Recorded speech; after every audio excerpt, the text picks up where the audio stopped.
Welcome to Crazy, right? A podcast Be your own person. for those affected by Crazy, right? mental health, I wanted to just try it. Crazy, It's something that I've struggled with for a while. featuring live improvised music Now I finally got my head around again. by your host, am I right? Crazy, It feels good to talk about it. right? Crazy, right? Dave Asher. My guest today is Noelle Hoffman. She is a Chicago-based comedian who recently appeared at the Women in Comedy Festival in Boston and the Out of Bounds Comedy Festival in Austin, Texas. Noelle, thank you for joining me here today in my studio. I'm going to step over here to my piano.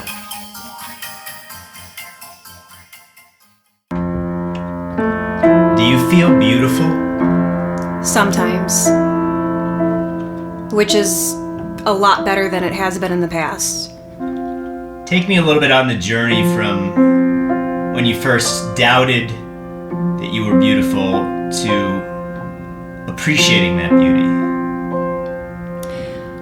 I think I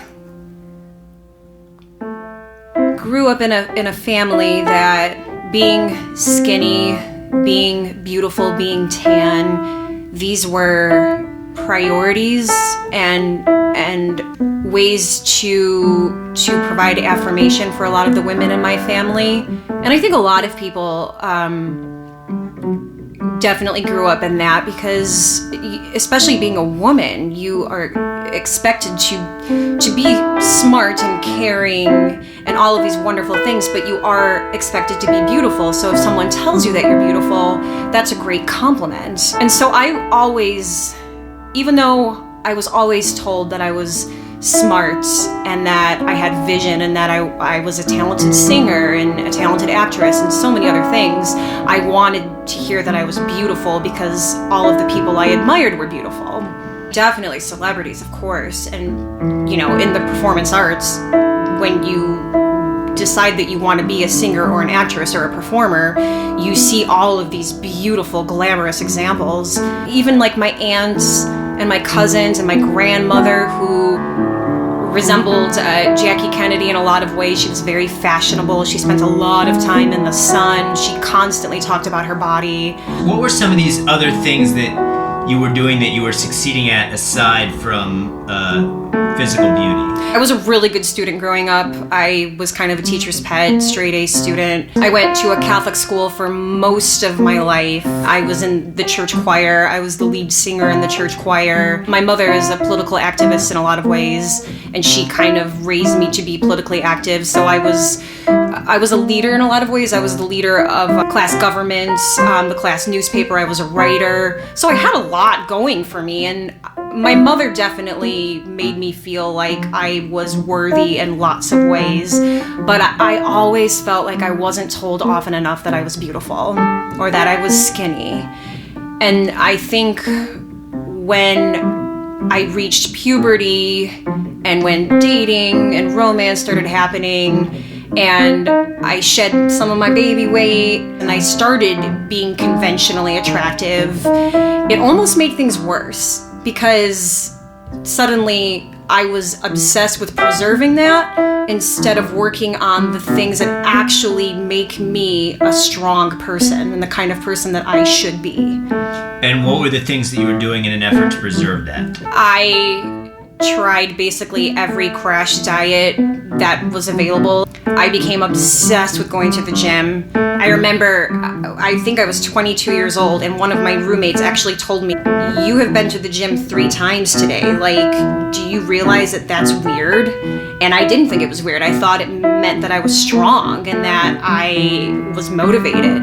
But it was an addiction of sorts. The excessive working out and the diet, and eventually it turned into purging, which just got even uglier, and it was years and years and years of that before I even realized it was a problem. Could you take me to your first, if you recall, the first time that you purged?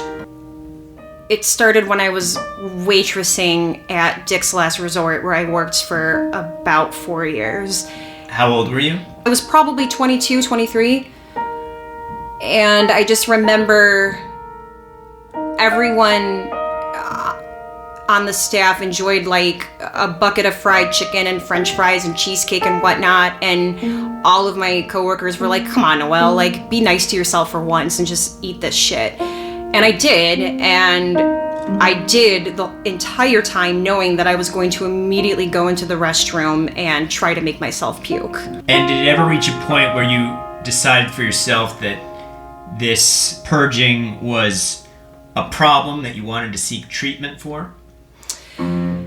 Yes, that coupled with general feelings of depression and feeling stuck in life and feeling like I'm not being my best and achieving the things that I know I want to achieve, that is what drove me to start seeking therapy. Everyone talks about therapy and how it changes lives and saves lives, and I really believe that that is true, but it's also trial and error.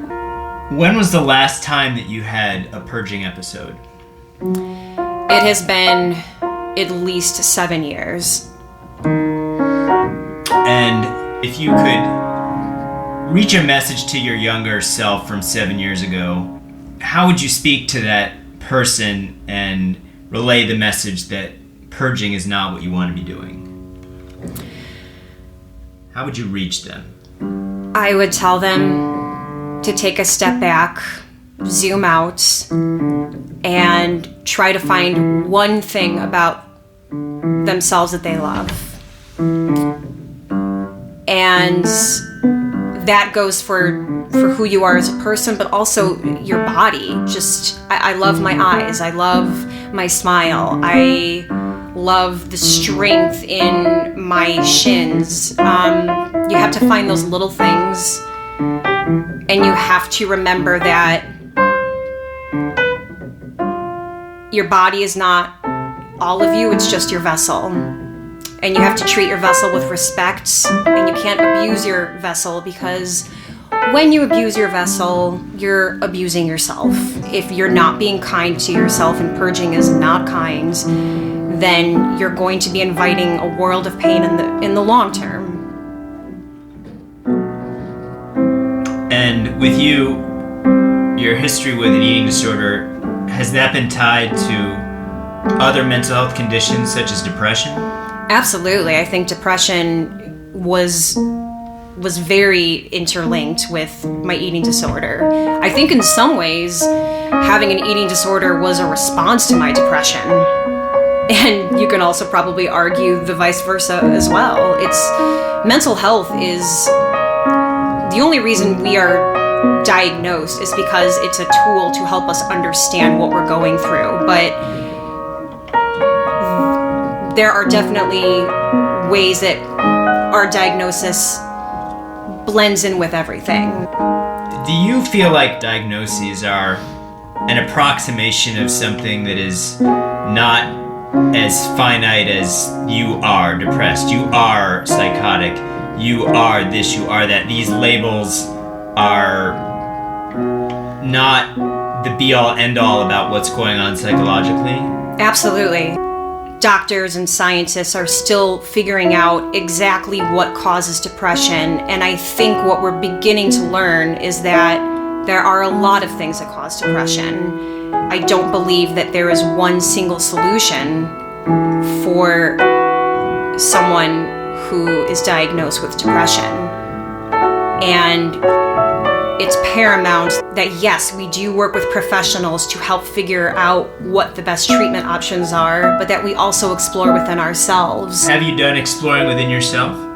Absolutely. I found that I needed to get ahead of my brain and learn how to change my behaviors and reactions, and learn how to recognize when I was experiencing depression. And how do you do that?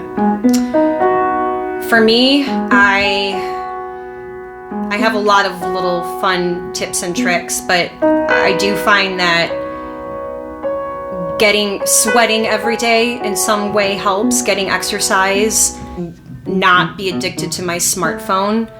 There is evidence that smartphone addiction can worsen symptoms of mental illness. On Facebook or Twitter or Instagram, if you get a like, you get this like dopamine hit, and you get addicted to that dopamine hit, and you are also perpetually comparing yourself to people, and you see your best friend from high school who's always traveling the world and swimming with dolphins, and you're like, oh my god, I'm not traveling the world and swimming with dolphins, what's wrong with me? And we just have this constant stimulus that's affecting our brains. Can you get in touch with a time when you felt triggered by seeing a post of somebody online?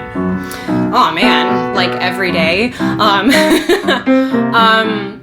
I think as a performer, sometimes when we see people that we took classes with and people that we did shows with truly kicking ass in life and finding a big break or reaching a milestone, is every time I see that, which is almost every day, and it's so exciting because I am so excited for the people that I came up with in this community kicking ass and doing great things. But every time I see something, I think to myself, oh Noelle, that means that you're not doing enough. That means that you're letting your depression get the best of you and you need to take it up a few notches. And then of course, I'm at this age now where a lot of my friends have mortgages and children and really great jobs that enable them to do really great things like travel the world. And I've never been to Europe. I've never done extensive international travel.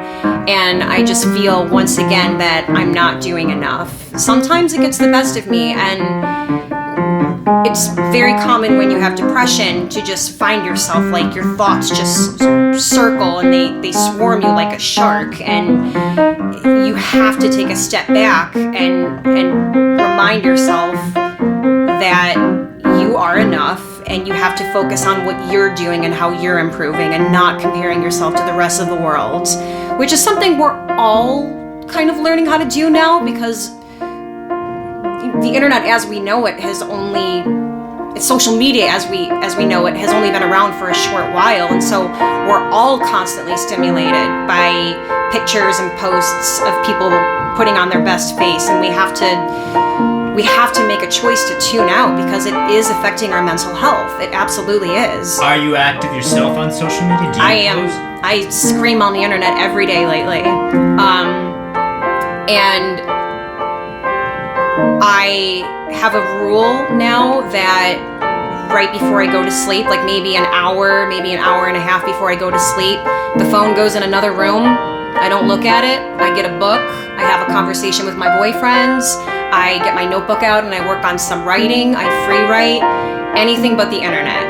I am reminding myself that I need to plug out of social media from time to time. It's been difficult for me lately because I believe that our country is on fire right now, and it really, really affects my emotions. And of course, all I want to do is do something. I want to engage with people. I want to at least feel like I'm trying to make things better. And then I kind of go into a cycle of hating myself because screaming on the internet really accomplishes nothing. But I will say that I think for a lot of people, it makes you feel slightly better for a moment, and I think it's okay to give yourself permission to just to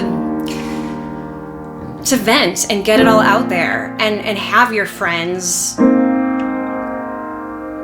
be they on the internet or elsewhere, have them, agree with you and let you know that, like, I feel the same way. I'm having a really hard time with the news today too, and let's talk about it. Let's vent about it. Let's make jokes about it. And how do you feel about how social media is impacted or being impacted by the conversation on mental health?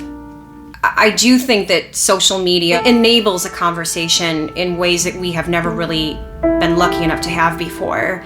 And when people like Anthony Bourdain kill themselves and the entire community on the internet, and of course I'm speaking about my own bubble, but when everyone has something lovely to say and then they're posting links to suicide hotlines and writing about how mental health is a problem, but there's more empathy and we understand it and we want to work to understand it and to help people and to help make them feel less lonely and afraid and worthless.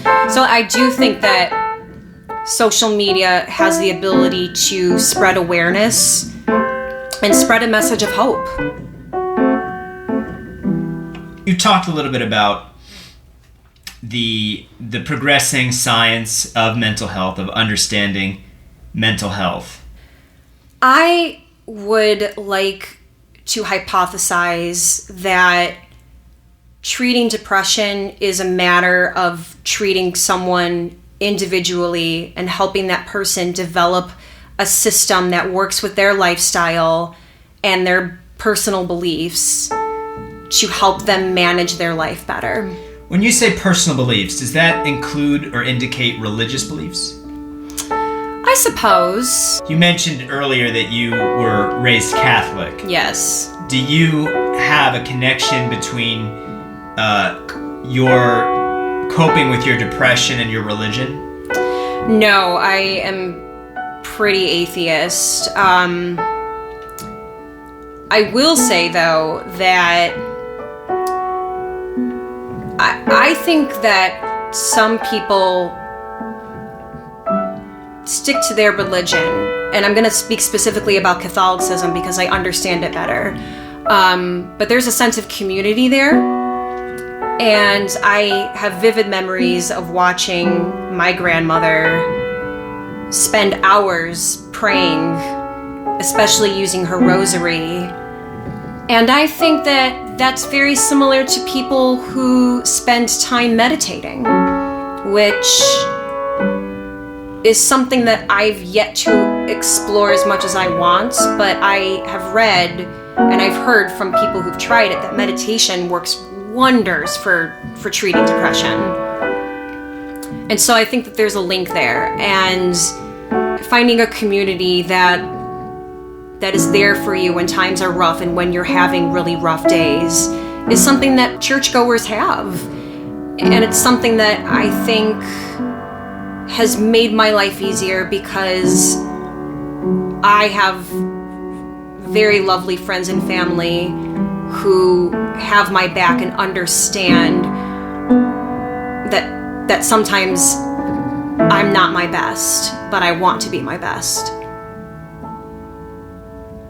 I have a small collection of friends, people that I see as often as I can, but people that I will even just send a little text here or there. Having good friends and also having a good partner in my life.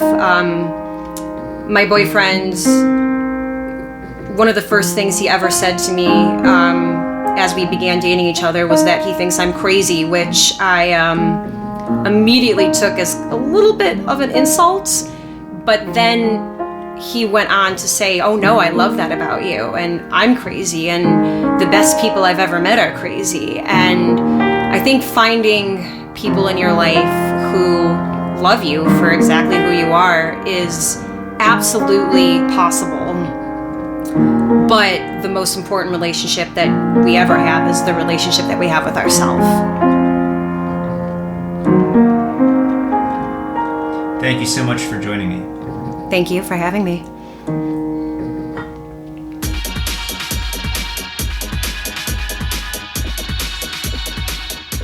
Thank you again to my guest, Noelle Hoffman.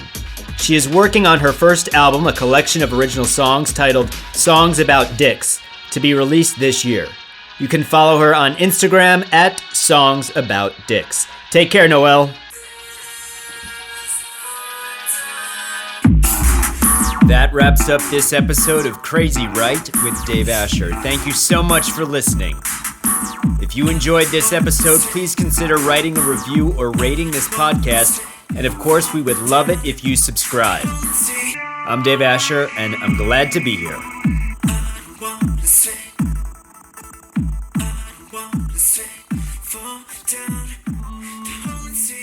Fall down.